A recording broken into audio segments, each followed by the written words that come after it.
13 दिसंबर 2001। दिल्ली की सर्द सुबह। सब कुछ सामान्य लग रहा था। पार्लियामेंट हाउस के अंदर रोज की तरह काम चल रहा था। देश के बड़े बड़े नेता, एमपीज और अधिकारी अपनी अपनी बैठकों में व्यस्त थे।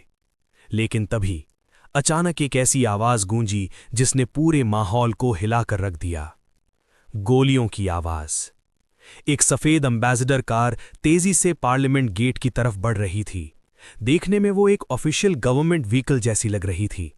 उस पर मिनिस्ट्री का स्टिकर लगा हुआ था, इसलिए किसी को उस पर शक नहीं हुआ। गाड़ी अंदर घुसते ही अचानक वाइस प्रेसिडेंट कॉन्वॉय की गाड़ी से टकरा जाती है और उसी पल सब कुछ बदल जाता है। गाड़ी रुकती है और उसमें से निकलते हैं 5 हेविली आर्म्ड टेररिस्ट्स। उनके हाथों में AK-47 राइफल्स, ग्रेनेड्स और एक्सप्लोजिव्स थे।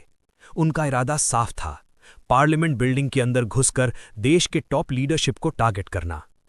जैसे ही वे बाहर निकलते हैं, बिना एक सेकंड गवाए फायरिंग शुरू कर देते हैं। शुरुआत के कुछ पल किसी को समझ ही नहीं आता कि क्या हो रहा है, लेकिन फिर पूरा एरिया गन शॉट से गूंज उठता है। CRPF और दिल्ली पुलिस के जवान तुरंत एक्शन लेते हैं।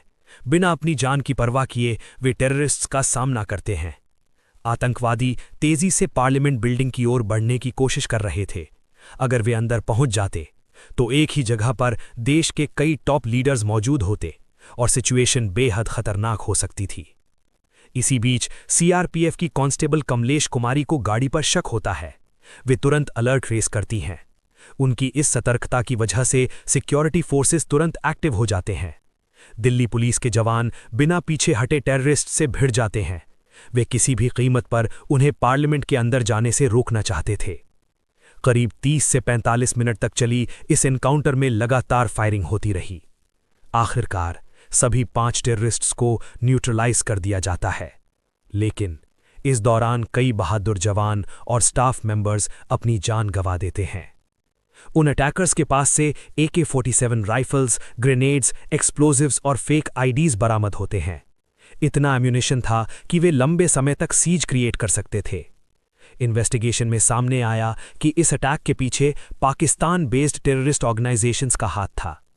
इस घटना के तुरंत बाद पूरे देश में हाई अलर्ट जारी कर दिया गया। आर्मी को बॉर्डर पर डिप्लॉय किया गया और सिचुएशन ऑलमोस्ट वॉर जैसी बन गई।